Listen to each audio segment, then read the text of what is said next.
The Man That Corrupted Hadleyburg by Mark Twain. Part 1.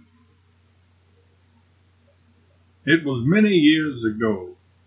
Hadleyburg was the most honest and upright town in all the region round about. It had kept that reputation unsmirched during 3 generations, and was prouder of it than of any other of its possessions.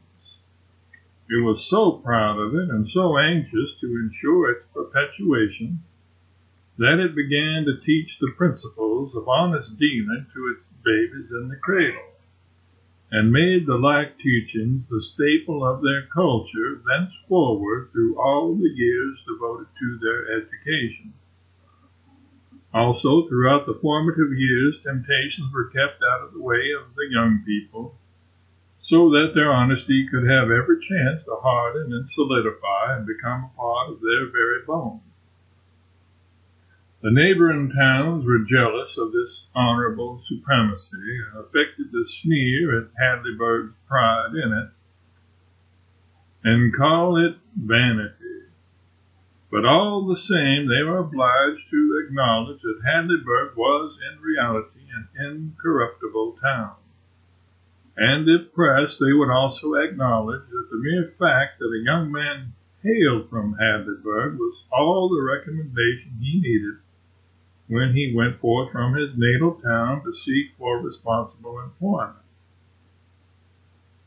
But at last, in the drift of time, Hadleyburg had the ill luck to offend a passing stranger, possibly without knowing it, certainly without caring, for Hadleyburg was sufficient unto itself, and cared not a rap for strangers or their opinions. Still, it would have been well to make an exception in this one's case, for he was a bitter man and revengeful. All through his wanderings during a whole year, he kept his injury in mind, and gave all his leisure moments to trying to invent a compensating satisfaction for it. He contrived many plans, and all of them were good, but none of them was quite sweeping enough. The poorest of them would hurt a great many individuals, but what he wanted was a plan which would comprehend the entire town and not let so much as one person escape unhurt. At last he had a fortunate idea, and when it fell into his brain, it lit up his whole head with an evil joy. He began to form a plan at once, saying to himself, "That is the thing to do. I will corrupt the town." 6 months later, he went to Hadleyburg and arrived in a buggy at the house of the old cashier of the bank about 10 at night. He got a sack out of the buggy, shouldered it, and staggered with it through the cottage yard and knocked at the door. A woman's voice said, "Come in," and he entered and set his sack behind the stove in the parlor, saying politely to the old lady who sat reading the Missionary Herald by the lamp, "Pray keep your seat, madam. I will not disturb you. There, now it is pretty well concealed. One would hardly know it was there. Can I see your husband a moment, madam?" "No, he was gone to Brixton, and might not return before morning." "Very well, madam, it is no matter. I merely wanted to leave that sack in his care to be delivered to the rightful owner when he shall be found. I am a stranger. He does not know me. I am merely passing through the town tonight to discharge a matter which has been long in my mind. My errand is now completed, and I go pleased and a little proud, and you will never see me again. There is a paper attached to the sack which will explain everything. Good night, madam." The old lady was afraid of the mysterious big stranger, and was glad to see him go. But her curiosity was roused, and she went straight to the sack and brought away the paper. It began as follows: to be published, or the right man sought out by private inquiry. Either will answer. This sack contains gold coin weighing 160 pounds, 4 ounces. Mercy on us, and the door not locked. Mrs. Richards flew to it all in a tremble and locked it, then pulled down the window shade and stood frightened, worried, and wondering if there was anything else she could do toward making herself and the money more safe. She listened a while for burglars, then surrendered to curiosity and went back to the lamp and finished reading the paper. I am a foreigner and am presently going back to my own country to remain there permanently.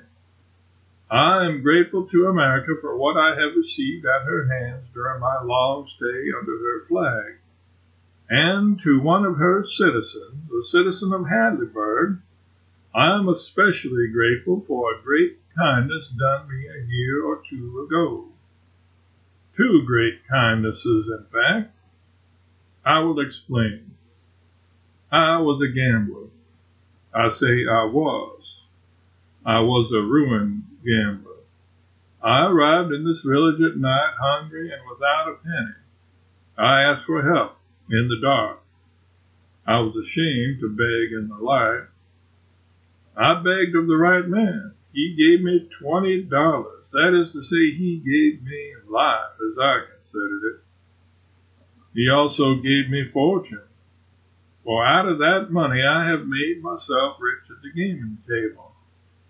And finally, a remark which he made to me has remained with me to this day, and has at last conquered me, and in conquering has saved the remnant of my morals.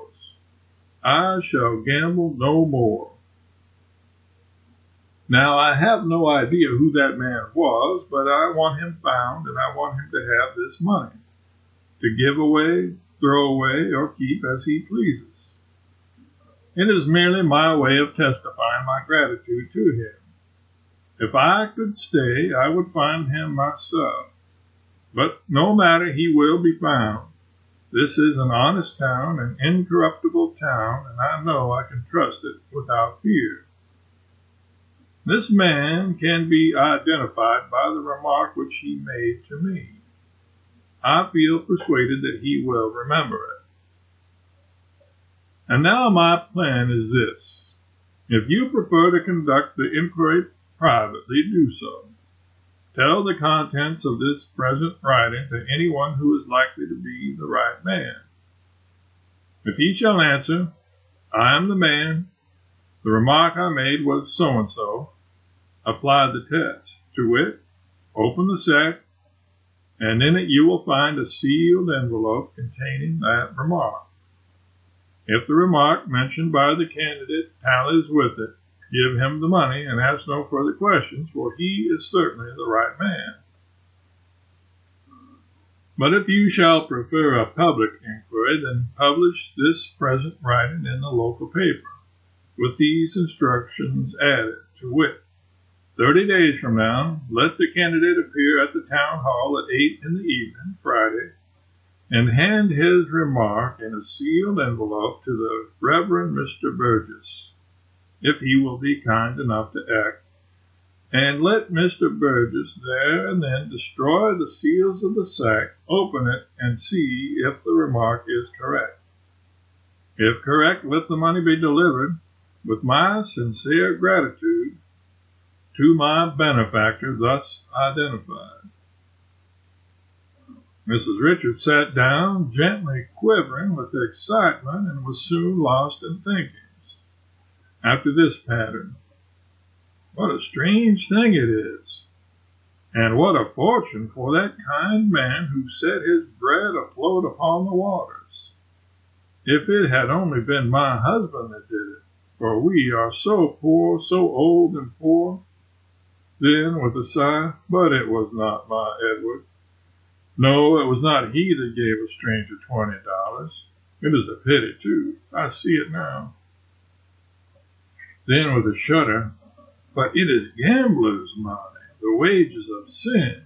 We couldn't take it. We couldn't touch it. I don't like to be near it. It seems a defilement. She moved to a farther chair. I wish Edward would come and take it to the bank. A burglar might come at any moment. It is dreadful to be here all alone with it. At 11, Mr. Richards arrived, and while his wife was saying, "I am so glad you've come," he was saying, "I am so tired cleared out. It is dreadful to be poor and have to make these dismal journeys at my time of life. Always at the grind on a salary. Another man's slave, and he sitting at home in his slippers, rich and comfortable. I am so sorry for you, Edward. You know that, but be comforted. We have our livelihood. We have our good name. Yes, Mary, and that is everything. Don't mind my talk. It's just a moment's irritation and doesn't mean anything. Kiss me. There, it's all gone now, and I am not complaining any more. What have you been getting? What's in the sack?" Then his wife told him the great secret. It dazed him for a moment. Then he said, "It weighs 160 pounds? Why, Mary, it's $40,000. Think of it, a whole fortune. Not 10 men in this village are worth that much. Give me the paper." He skimmed through it and said, "Isn't it an adventure? Why, it's a romance. It's like the impossible things one reads about in books and never sees in life." He was well stirred up now, cheerful, even gleeful. He tapped his old wife on the cheek and said humorously, "Why, we're rich, Mary, rich. All we've got to do is to bury the money and burn the papers. If the gambler ever comes to inquire, we'll merely look coldly upon him and say, 'What is this nonsense you are talking? We have never heard of you and your sack of gold before.' And then he would look foolish, and in the meantime, while you are running on with your jokes, the money is still here, and it is fast getting along toward burglar time." "True. Very well. What shall we do? Make the inquiry private?" "No, not that. It would spoil the romance. The public method is better. Think what a noise it will make, and it will make all the other towns jealous. For no stranger would trust such a thing to any town but Hadleyburg, and they know it. It's a great card for us. I must get to the printing office now, or I shall be too late. But stop, don't leave me here alone with it, Edward." But he was gone. For only a little while, however.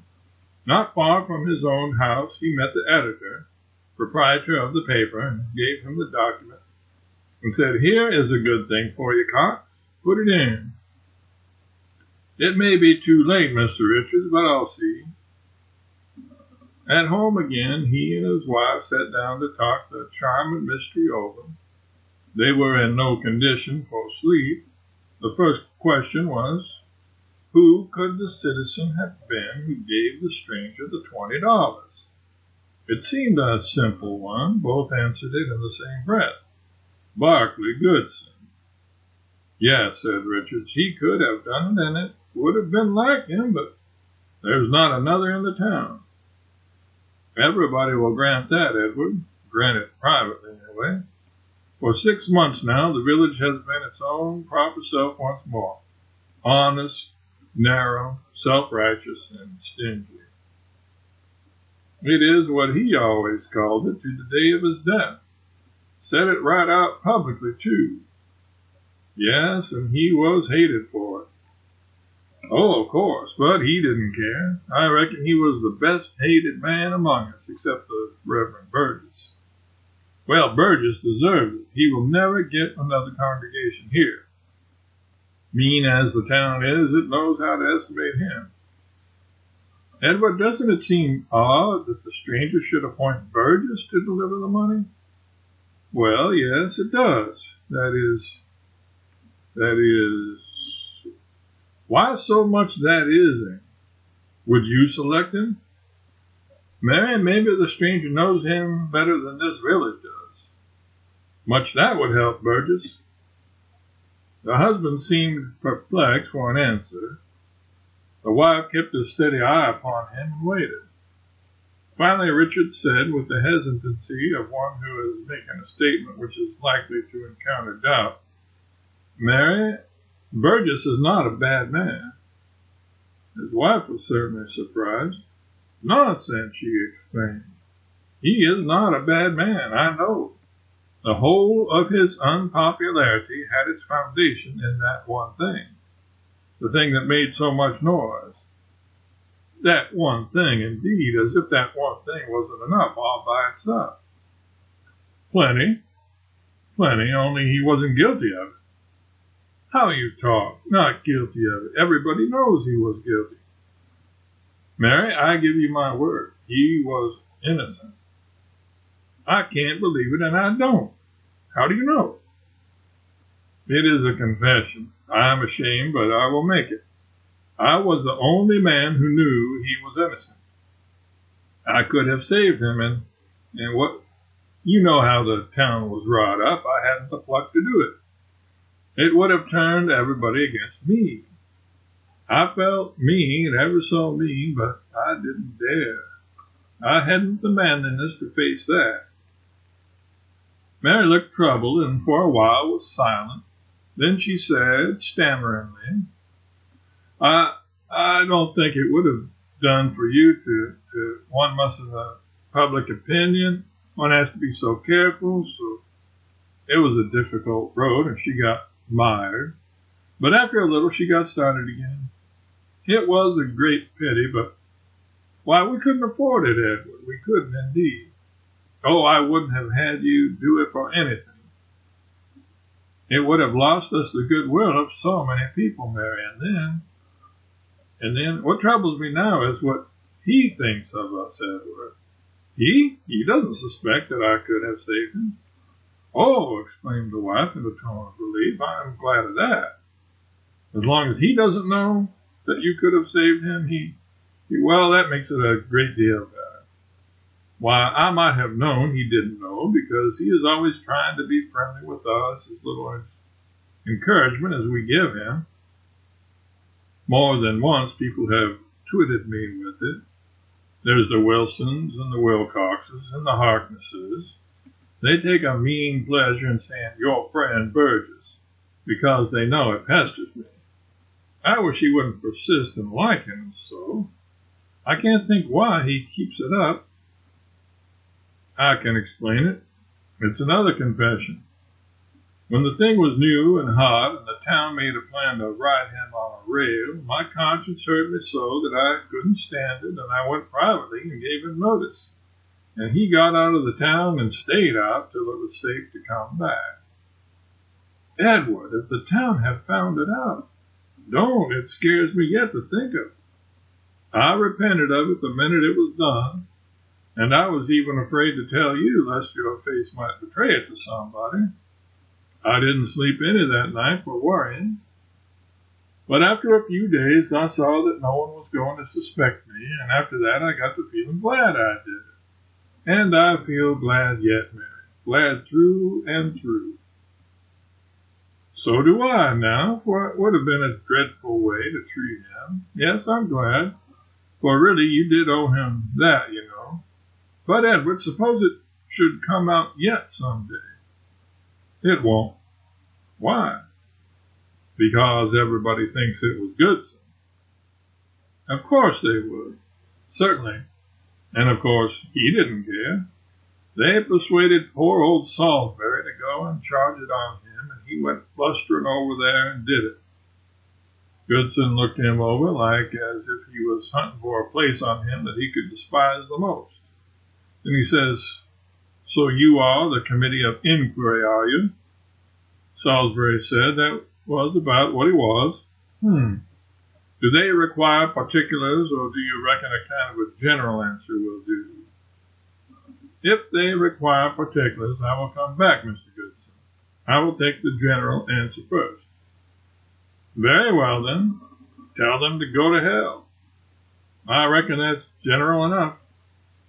And I'll give you some advice, Salisbury. When you come back for the particulars, fetch a basket to carry what is left of yourself home in.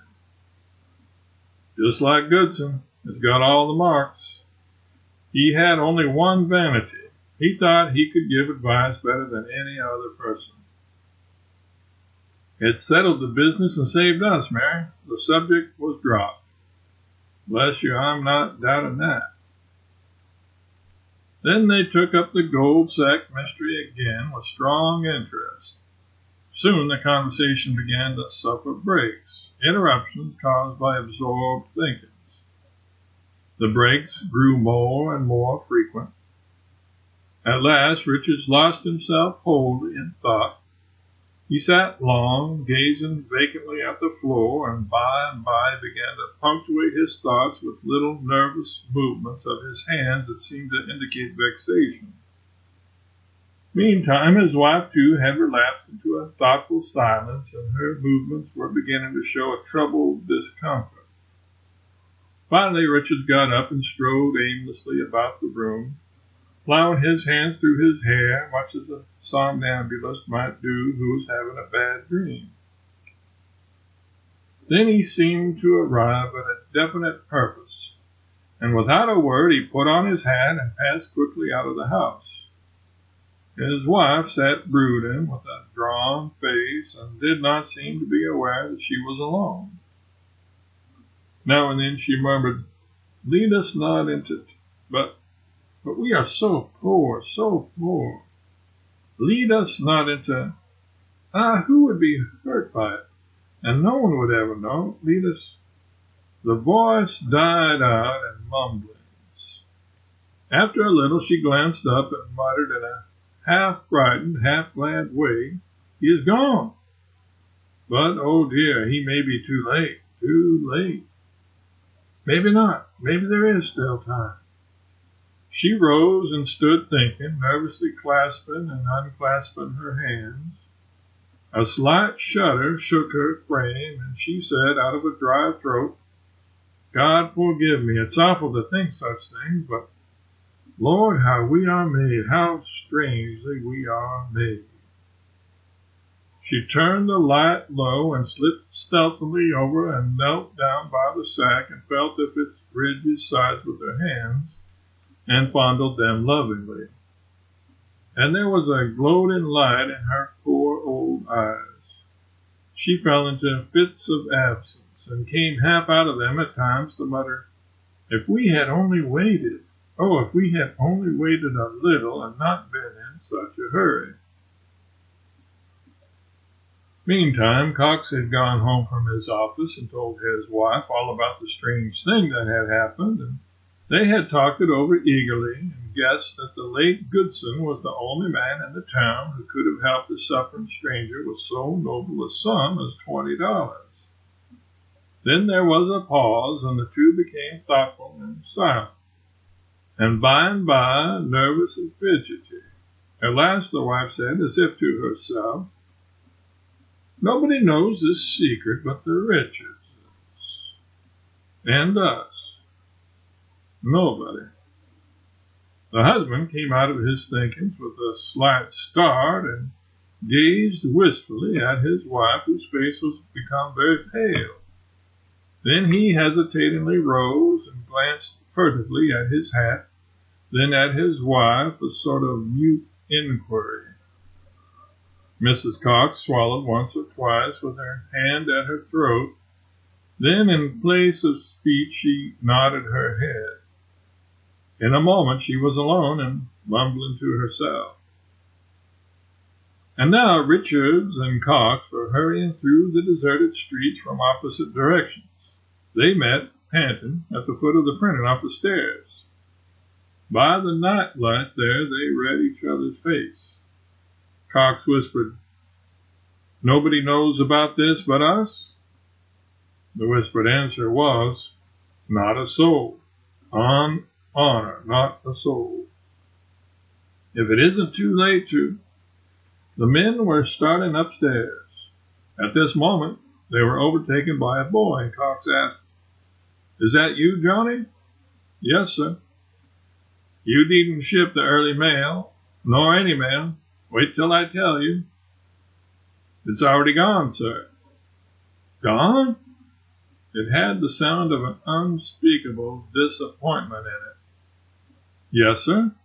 Timetable for Brixton and all the towns beyond changed today, sir. I had to get the papers in 20 minutes earlier than common. I had to rush. If I had been 2 minutes later, the men turned and walked slowly away, not waiting to hear the rest. Neither of them spoke during 10 minutes. Then Cox said in a vexed tone, "What possessed you to be in such a hurry? I can't make out." The answer was humble enough. "I see it now, but somehow I never thought, until it was too late. But the next time be hanged, it won't come in 1,000 years."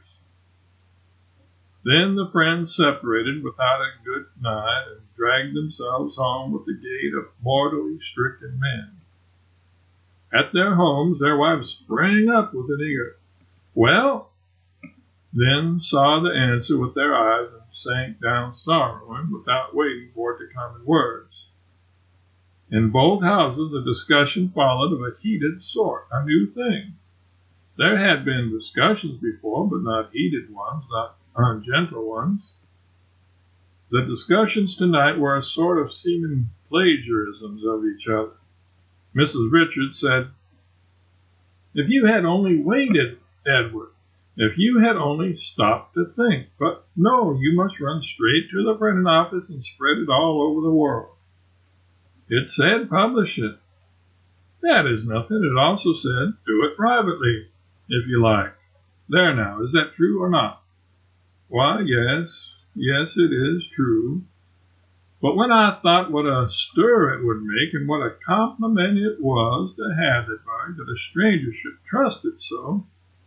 "Oh, certainly I know all that, but if you had only stopped to think, you would have seen that you couldn't find the right man because he is in his grave, and hasn't left chick nor child nor relation behind him. And as long as the money went to somebody that awfully needed it, and nobody would be hurt by it, and she broke down crying. Her husband tried to think of some comforting thing to say, and presently came out with this: "But after all, Mary, it must be for the best. It must be, we know that. And we must remember that it was so ordered." "Ordered? Oh, everything's ordered when a person has to find some way out when he has been stupid.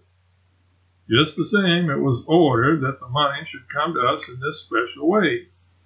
And it was you that must take it on yourself to go meddling with the designs of Providence. And who gave you the right? It was wicked, that is what it was, just blasphemous presumption, and no more becoming to a meek and humble professor of... But, Mary, you know how we have been trained all our lives long, like the whole village, till it is absolutely second nature to us to stop not a single moment to think when there is an honest thing to be done." "Oh, I know it. It's been one everlasting training in honesty. Honesty shielded from the very cradle against every possible temptation, and so it's artificial honesty and weak as water when temptation comes, as we have seen this night. God knows I never had shade nor shadow of a doubt of my petrified and indestructible honesty until now. And now, under the very first vague and real temptation, Edward, it is my belief that this town's honesty is as rotten as mine is, as rotten as yours. It is a mean town, a hard, stingy town. Hasn't a virtue in the world but this honesty it is so celebrated for and so conceited about. And so help me, I do believe that if ever the day comes that its honesty falls under great temptation, its grand reputation will go to ruin like a house of cards. There now, I've made confession and I feel better. I am a humbug, and I've been one all my life without knowing it. Let no man call me honest again. I will not have it. Well, Mary, I feel a good deal as you do. I certainly do. It seems strange, too. So strange. I never could have believed it. Never. A long silence followed. Both were sunk in thought. At last the wife looked up and said, "I know what you are thinking, Edward." Richards had the embarrassed look of a person who is caught. "I'm ashamed to confess it, Mary, but it's no matter, Edward. I was thinking the same question myself." "I hope so. State it." "You were thinking, if everybody could only guess out what the remark was that Goodson made to the stranger." "It's perfectly true. I feel guilty and ashamed." "And you?" "I'm past it. Let us make a pallet here. We've got to stand watch till the bank vault opens in the morning and admits the sack. Oh dear, if we haven't made the mistake." The pallet was made, and Mary said, "The open sesame, what could it have been? I do wonder what that remark could have been. But come, we will get to bed now." "And sleep?" "No, think." "Yes, think." By this time the Coxes, too, had completed their spat and their reconciliation, and were turning in, to think and toss and fret and worry over what the remark could possibly have been which Goodson made to the stranded derelict. That golden remark. That remark worth $40,000 cash. The reason that the village telegraph office was open later than usual that night was this. The foreman of Cox's paper was the local representative of the Associated Press. One might say its honorary representative, for it wasn't 4 times a year that he could furnish 30 words that would be accepted. But this time it was different. His dispatch stating what he had caught got an instant answer.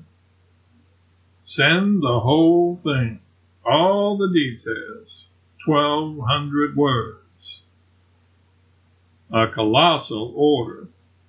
The foreman filled the bill, and he was the proudest man in the state.